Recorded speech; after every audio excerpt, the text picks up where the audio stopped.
നിലമ്പൂർ നഗരസഭയിൽ ഇന്ദിരാ ക്യാന്റീൻ ആരംഭിക്കുന്നതിന് നഗരസഭയിലെ കുടുംബശ്രീയിൽപ്പെട്ട സംരംഭകരുടെ വിപുലമായ യോഗം ചേർന്നു. നഗരസഭാ ചെയർപേഴ്സൺ പത്മിനി ഗോപിനാഥ് ഉദ്ഘാടനം ചെയ്തു. പൊതുജനങ്ങൾക്ക് മിതമായ നിരക്കിൽ ഗുണമേന്മയുള്ള ഭക്ഷണം ലഭിക്കുന്നതിനും കുടുംബശ്രീ പ്രവർത്തകർക്കും സംരംഭകർക്കും തൊഴിലവസരങ്ങൾ സൃഷ്ടിക്കുന്നതിനുമാണ് പദ്ധതി ലക്ഷ്യമിടുന്നത്. ഇന്ദിരാ ക്യാന്റീനോടനുബന്ധിച്ച് കുടുംബശ്രീ സംരംഭകരുടെ ഉൽപ്പന്നങ്ങൾ പ്രദർശിപ്പിക്കുവാനും വിൽപ്പന നടത്തുവാനും സ്ഥിര വിപണന സൗകര്യവും ഒരുക്കുന്നതിന് നടപടി സ്വീകരിക്കുമെന്ന് ചെയർപേഴ്സൺ പത്മിനി ഗോപിനാഥ് പറഞ്ഞു.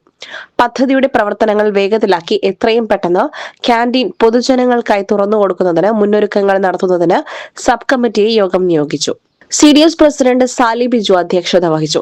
സ്ഥിരം സമിതി ചെയർമാൻമാരായ Musthafa Kalathumpadikkal, Suresh Pathippara, Marys Shibu, member secretary Vinod K, കൌൺസിലർമാരായ PK Ummer Nani, Shihab Inni, Saifudheen Pottippara, Francis Liji, Shafeeq Manalodi, Prabha, Raziya Allampadam, Vijayalakshmi, CDS vice chairperson Sajitha, ഉപജീവന സമിതി കൺവീനർ ആമിന KV, നിഷ, സീമന്മാരായ Mathew PM, Svanidhi, coordinator Sreeyesh, CDS ഭാരവാഹികൾ എന്നിവർ സംസാരിച്ചു. Gold, pure gold. SS group Nilambur.